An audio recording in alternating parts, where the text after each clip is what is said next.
we were happy to salvage a 9th place finish at Charlotte, but obviously nobody's really happy with a 9th place. So showed up here looking for a bit more speed, and same thing, we kind of unloaded and we weren't really in the window where we wanted to be. So it was a very frustrating, challenging start, but that's kind of been the way things have gone so far, as we just try to continue working on this car and figure out what it needs to go fast.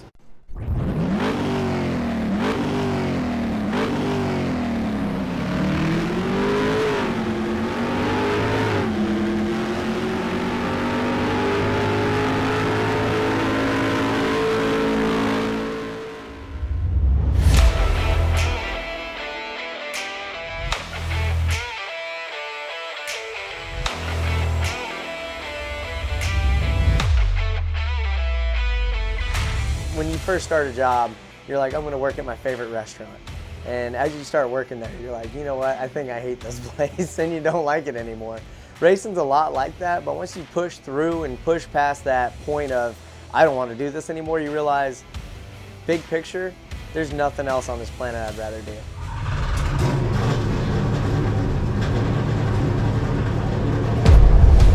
Cameron, just to confirm, you're behind that blue car, yeah? Copy. Yeah, there's a couple of current cars out here. Yeah, just making sure I'm looking at the right car. Okay, I got you here in turn 10. Copy, loud and clear. He knows what a TA2 car feels like when it's good and when it's a race-winning car. He hasn't been getting that feeling, and it's up to us to unlock the secret of these cars. Our struggles are not for lack of trying, it's really the opposite. I told these guys they probably put in about a year's worth of work already in these first 3 races. We're going green next time by. Copy. It's really easy to do with race cars. You think you can reinvent the wheel almost, and you're like, oh, I'll do this, this, and this. And we can tune ourselves out a lot faster than we can tune ourselves in, I can tell you that. I knew it was always going to be a handful of work for us. Obviously, I don't think it would ever take this much. I think the whole team is coming together and putting in everything they can to make sure that we can get to the top. For people who love teams, it's great. People who like to be a lone wolf, this is not your sport. Sorry, it's not going to work. Kyle, you got the green, you got the green? I got it. Being mid-pack, it kind of limits where you can move the car around and where you can really be on track. The first few laps, honestly, I just wanted to feel the car out, build up those pressures, be safe, be smart, because a lot can happen in those first 5 laps. People think they can win the race in turn 1, and that's never happened, and it never will. You ready? You ready? Green, green, green.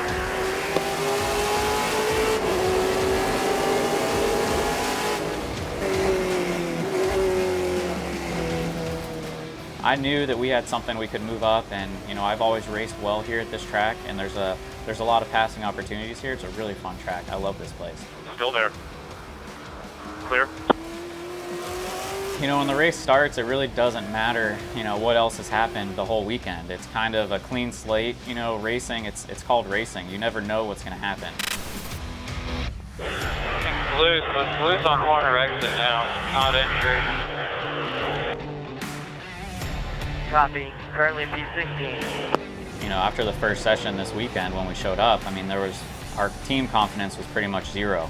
The 3 options you gave us so far are very difficult changes. Showed up here looking for a bit more speed, and same thing, we kind of unloaded and we weren't really in the window where we wanted to be. So is it more high-speed corners, Cameron, or more left than right? High speed, it's like mid-corner exit, even the S's, like trying to get into the S's. It turns in fine, but then it gives up halfway through before I can even get to the right-hander, in the middle of them. It can be a little overwhelming. At the end of the day, it's just a puzzle for us to solve. With a good driver in the car, we can count on him to perform as he should, but it's up to the mechanics to give him the car that he needs to make it to the front. And I don't want to, keep hitting ourselves in the head with a hammer and can't figure out why our head hurts. Let's solve these problems and unlock the secret to this car to make it go fast. Cameron's a fast driver. He's won races. He can continue to win races. Clear behind, go get him. Leaders are running 25-2s. As long as you stay clean the first part of the race, and then we can go get them the second half, is what we did. Clear behind, clear behind. +3, +4. Clear, clear. P13. Methodically tried to work our way forward and just pick every car off. Whatever car's in front of me, it's a chess match. Okay, where am I faster? Where can I make this move happen as quick as I can? Full course yellow, full course yellow. That's good, it brings it back to us. You're faster than the next 6 cars. That's all you got to do, base hits all day. There's a lot that a driver has to do, especially to be an elite driver. You can't just go out there and wing it every time. You have to come back. Sometimes you have bad days, which we've had a lot lately, but we've been able to capitalize because we've been able to break down every part of the track and work together and fix it. We're not very good out of 10 to be at all. Does it feel like it skips a little bit? No traction over the hill. Yeah, I mean it is. It's just breaks them loose. Like there's no, it's not like digging in on the rear and pushing up the hill. The driver coaching has taught me a whole nother side of the communication and understanding of the car. And I get to play with setups a bit doing that also because I'm not the one driving. So I get to kind of think about it from another perspective. So I see a lot of consistency, and when he communicates with us the problems on the car that we have during practice and testing, the data is overlaid and it's lining up with exactly what he says. So if we're having a problem with oversteer into turns or out of turns, we can see it in the video, we can see it in the data, and it helps us make a little bit better decisions to get us up to speed quicker. I'd like to hear him be happy with the car, but of course we don't always get that from him. If the car's not handling well, he's going to express what's going on with the car, and he'll tell us what we need to change. I try to keep pretty calm and collected as best I can, but sometimes the emotions come out just because it almost helps the guys gauge, okay, we're really missing this. You had Cameron's feedback coming at us saying, hey, like we're having bump steer issues, we need to check this and check that, check the car, see what we can find, things like that. And so what we found out is that we actually had a bent control arm from our Charlotte race earlier. So we ended up having to change the control arm, which completely affected our alignment, which got him back in the place where he's a little bit more comfortable. Once we replaced those parts, that thing took off like a rocket ship. JJ was able to actually tune on it instead of trying to tune against damaged parts, and that thing just took off, man. So is it better than it was? Yeah, it's a little better. But I mean, we're harder in the track than we even were before. That last lap, you were faster than everybody in front of you. Yeah, copy. It's just tight. They're so tight, everybody. So I think we'll be all right once it restarts. We struggled in practice, we struggled in qualifying, and we went and raced. They said we're going green this time by. You got Andretti, then Casera, then Merrill, then Zillich. So that's good company right there. Be ready, be ready. Green, green, green.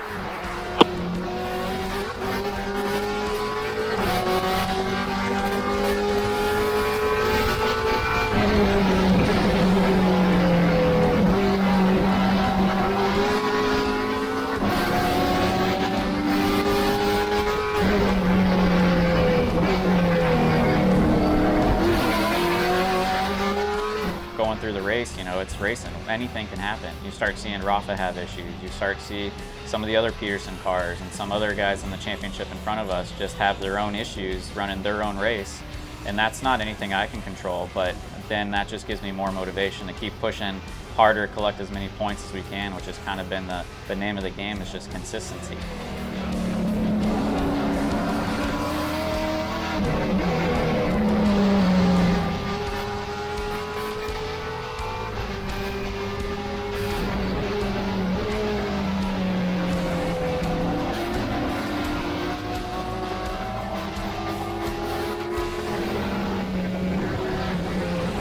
Good job, let's go.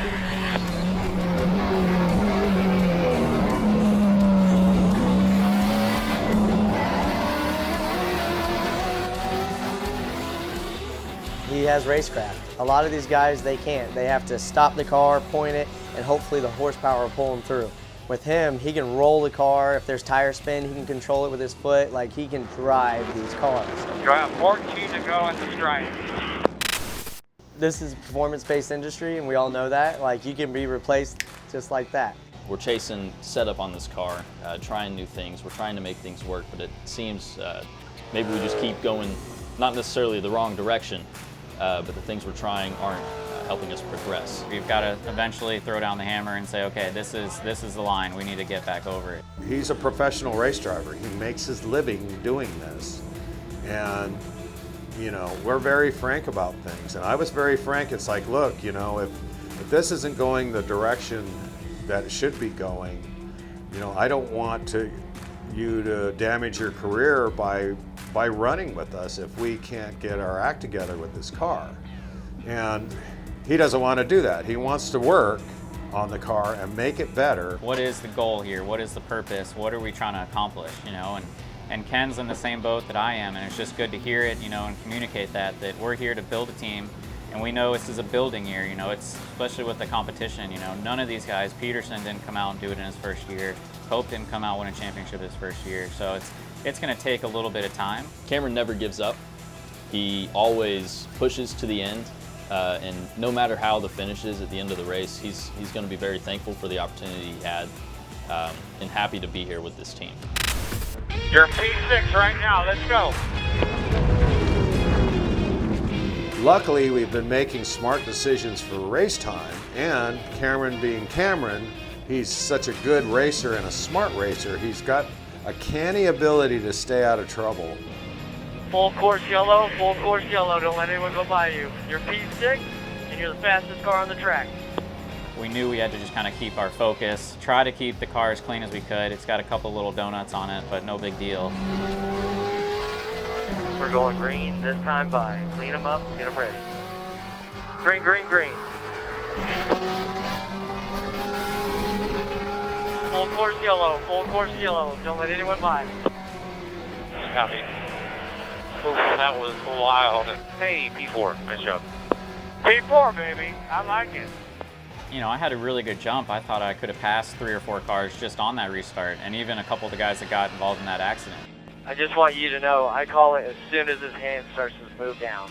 If you want me sooner than that, I can fire off sooner than that. You're good, buddy. We've been pretty good. Cameron's one of the best guys at restarts. Like, we kill these guys on restarts. I call the green as soon as that hand moves, and then all of a sudden he goes, and he goes. Green, green, green.